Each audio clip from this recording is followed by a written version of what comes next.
Hello les amis, j'espère que vous allez bien. Aujourd'hui dans cette vidéo, je voulais vous parler du principe 80-20. C'est une méthode de productivité qui va t'aider dans ton quotidien à être plus productive et à concentrer tes efforts sur les bonnes choses.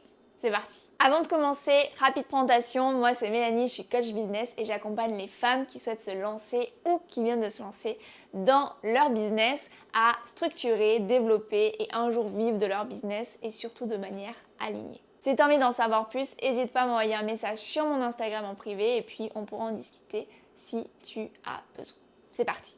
Donc dans cette vidéo, en fait, je voulais vous parler de ce principe-là parce que j'avais entendu parler à droite à gauche de cette règle-là et j'avais du mal à comprendre. Donc j'ai mis mon nez dedans parce que je me suis dit que ça allait être peut-être quelque chose qui pourrait vous intéresser en tant qu'entrepreneur, surtout si vous avez un job comme moi à côté de votre business que vous développez, ça va vraiment vous aider. Donc j'ai fait un condensé de tout ce que j'ai pu apprendre à droite à gauche à travers des vidéos YouTube, des livres, etc. Et je vais vous donner du coup ce que c'est déjà et puis comment tu peux l'implanter dans ton quotidien. Cette règle des 80-20, elle a été inventée par l'économiste italien Vilfredo Pareto. Donc peut-être que tu as déjà entendu parler de la méthode Pareto, c'est cette fameuse règle 80-20. Il suggère en fait dans majoritairement toutes les situations que 20% des efforts produisent 80% des résultats. Un truc tout bête qui peut nous parler à toutes et à tous, c'est que tu utilises 20% de ta garde-robe 80% du temps. Il y a plein de choses que tu ne mets pas et que tu mettras jamais et que tu mets toujours les mêmes choses.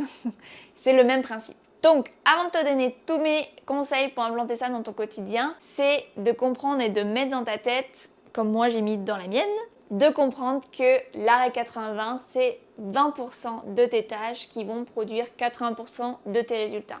Ou 20% de ton temps qui vont produire 80% de tes résultats dans ton business. Donc l'idée, c'est qu'à chaque fois que tu commences une tâche et que tu commences à entreprendre quelque chose, c'est de te poser cette question-là justement et te dire... Règle 80-20. Est-ce que ce que je suis en train de faire là maintenant va me permettre d'avoir des résultats impactants, avoir les meilleurs résultats sur mon business? Est-ce que ça vaut vraiment le coup que je mette du temps sur cette tâche? Est-ce que ça va impacter positivement mon business? Est-ce que ça va me rapprocher de mes objectifs? Ça déjà, c'est l'étape numéro 0, on va dire. Et c'est un réflexe, même si au début, peut-être que tu n'y penses pas trop, mets-toi peut-être un petit post-it ou quelque chose comme ça qui te rappelle 80-20, de te rappeler de cette règle-là avant de commencer quoi que ce soit. Et je sais que pour les perfectionnistes, comme moi je le suis, des fois ça peut être un petit peu frustrant parce qu'on a envie que tout soit parfait, parce que cette règle-là va te demander justement de filtrer et de prioriser, et du coup forcément de laisser certaines tâches, de les faire évidemment, mais de les faire peut-être moins bien que ce que tu aimerais faire. Mais crois-moi, ça va vraiment t'aider pour les personnes qui sont entrepreneurs et qui développent un business à côté de leur job. C'est super important d'arriver en fait à développer ces compétences-là pour favoriser et exploiter le temps que tu as pour les bonnes choses. Donc l'étape 1, on va dire, c'est d'aller séquencer en fait tes tâches. Donc quand je tourne une vidéo YouTube, par exemple, je vais vraiment diviser toutes les tâches qu'une vidéo va me demander. Donc, par exemple, ça peut être la première tâche, c'est de trouver le sujet. La deuxième tâche, c'est de me renseigner sur ce sujet-là pour justement apporter quelque chose d'intéressant et différent aussi des autres personnes, mais en tout cas de condenser tout ce que je peux trouver dans un script, donc écrire le script aussi, tourner la vidéo, mettre en place ce setup que j'aimerais vraiment un jour ne pas avoir à installer, être sûr que mon téléphone a de la batterie, être sûr que les micros ont de la batterie, avoir le temps aussi de le faire, et ensuite le montage et la publication, la création de la miniature et la communication. Donc vous voyez, c'est tout un éventail de tâches différentes pour au final la tâche principale qui était créer et publier une vidéo YouTube. Ça te permet de pas avoir peur, de te faire peur en fait d'avoir cette énorme tâche à faire, et que quand on a vraiment des petites tâches à faire, c'est un peu plus réaliste et ça démotive moins. Donc ça, c'est la première étape. Ensuite, parmi toutes ces étapes que je me suis notées, je vais me dire ok, quelles sont celles qui ont le plus gros impact sur mon objectif qui est que ma vidéo aide un maximum de personnes, donc avoir le maximum de vues. C'est l'objectif final de ma vidéo YouTube. Donc j'ai priorisé ces tâches-là. La tâche la plus importante au démarrage, c'est ce qui va constituer le fond de ma vidéo. Et c'est ce qui est le plus important parce que je vais peut-être mettre moins d'importance sur le montage, qui n'est pas en plus ma zone de génie. En soi, que je vous mette une typo d'une certaine manière ou je vous mette des transitions d'une certaine manière, alors certes, je fais quelque chose qui reste, j'espère, agréable à regarder, mais ce qui est le plus important, c'est le fond de ce que je vais vous donner. Et le script aussi, ça me permet d'avoir une ligne directrice qui me permet de pas divaguer parce que j'adore parler et que voilà, je commence déjà à partir de tous les sens. Et ensuite vient justement la tâche de prioriser. Donc, je vais mettre de l'importance sur les tâches qui vont être récolter les informations sur mon sujet. C'est ce qui prend le plus de mon temps parce que je sais c'est ce qui va répondre à l'objectif, avoir de la qualité dans le fond de ma vidéo. Ensuite, un autre point qui peut vous aider dans cette règle-là, c'est la gestion de votre temps et du coup aussi de mettre des deadlines qui sont courtes. Donc ici, il y a 2 points. Le premier, j'en avais parlé dans la vidéo que tu peux trouver juste ici, qui est le time blocking. En fait, tu bloques des temps dans ton agenda, par exemple 2 heures, 1 heure, 3 heures, peu importe, pour que ça soit calé dans ton agenda où tu sais que tu as ces tâches à faire. Deuxième point, c'est en fait de te mettre des deadlines qui sont plutôt courtes.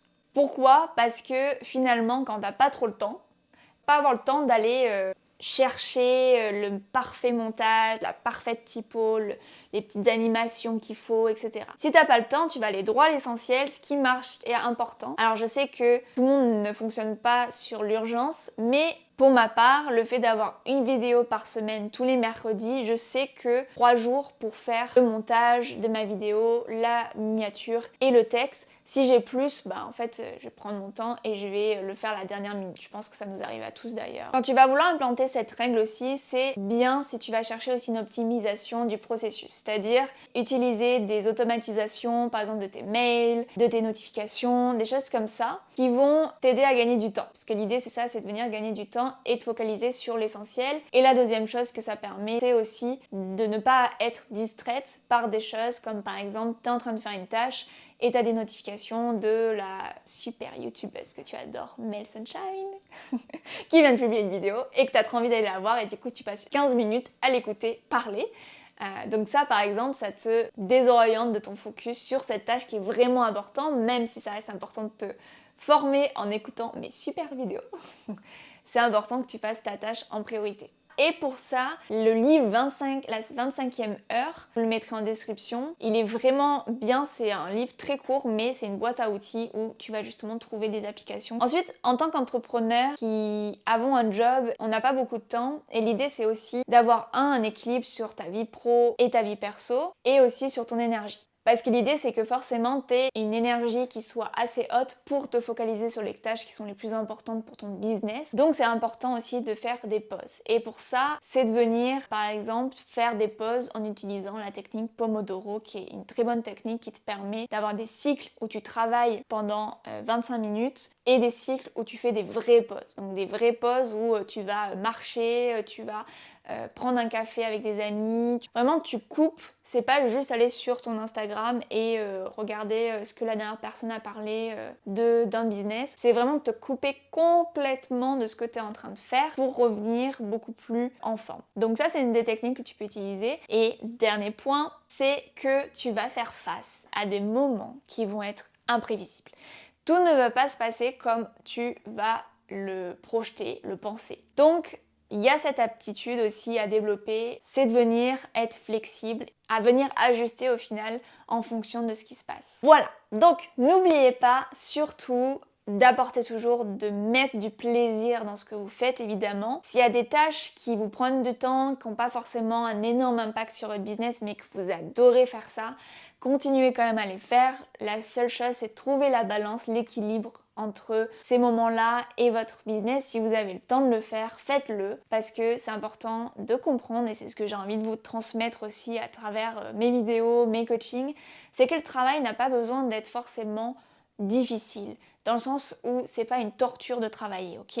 C'est votre business, vous êtes en train de développer votre business, le but c'est vraiment que vous preniez aussi du plaisir à le faire et que là-haut ça vous prenne pas une charge mentale négative, vous prenez du plaisir à développer ce que vous aimez, super important.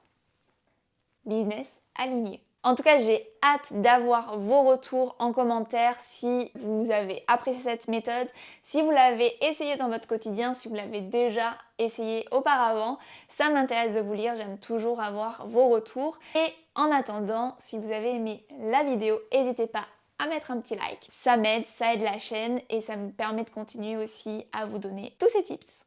Vous pouvez me rejoindre aussi sur ma page Instagram où je partage aussi énormément de conseils et notamment récemment j'ai mis en place un workbook pour définir votre client idéal avec toutes les questions à suivre que vous pourrez faire. Donc si ça vous intéresse, c'est sur Instagram. En attendant, moi je vous dis à la semaine prochaine, je vous fais des gros bisous et on se voit vite. Bisous!